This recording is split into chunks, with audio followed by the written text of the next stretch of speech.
ঢাকায় চলচ্চিত্র যার হাত ধরে একের পর এক ব্যবসা সফল সিনেমা উপহার পেয়েছে দেশের ফিল্ম ইন্ডাস্ট্রির, তিনি ৯০ দশকের নায়িকা শাবনূর। প্রিয় দর্শক, ভিডিওটা কেউ না টেনে অবশ্যই লাস্ট পর্যন্ত দেখবেন। আর আমার এই ভিডিওটা যদি আপনাদের এতটুকু ভালো লেগে থাকে তাহলে অবশ্যই চ্যানেলটা সাবস্ক্রাইব করে পাশে থাকবেন।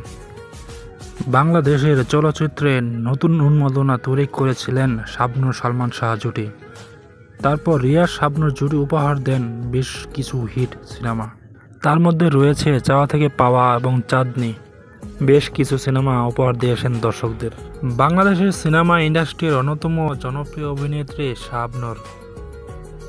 এক সময় তার সিনেমা মানেই হাউসফুল। এখনও টিভি চ্যানেলগুলোতে তার অভিনীত সিনেমার প্রচার হলে দর্শক মুগ্ধ হয়ে উপভোগ করে। এখনও শাবনূরের নামটির ভার্সেটাইল অভিনেত্রী হিসেবে শ্রদ্ধার সঙ্গে উচ্চারিত হয়। সম্প্রতি এই অভিনেত্রী ক্যারিয়ারে ৩ দশক পার করেছেন। শুধু রূপালী জগৎ নয়, দেশের মায়াও যেন ত্যাগ করেছেন চিত্রনায়িকা শাবনূর। অনেকদিন ধরেই বসবাস করছেন অস্ট্রেলিয়ায়। বারবার আসার খবর নিয়েও দেশে আসেননি এই অভিনেত্রী। তবে সোশ্যাল মিডিয়ার মাধ্যমে অনেক দূরে থাকা সত্ত্বেও এখানকার ভক্তদের সঙ্গে যুক্ত আছেন নায়িকা শাবনূর। ছবি, ভিডিও শেয়ারের মাধ্যমে নিজের চলমান জীবনের আভাস দেন এই অভিনেত্রী।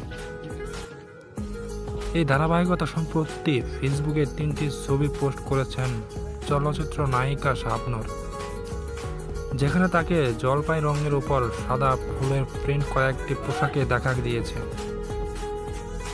3টি ছবিতে নিজেকে তিনি ক্যামেরাবন্দি করেছেন। তিনি শেয়ার করা ছবির ক্যাপশনে শাবনূর লিখেছেন, নিজের মতো হও, তোমার দ্বিতীয়টি নেই।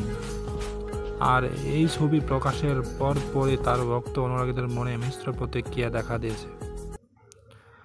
অনেকেই ধারণা শাবনূর আবার মা হতে চলেছেন, আবার কেউ কেউ মনে করেন তিনি আবার বড় পর্দায় ফিরতে যাচ্ছেন।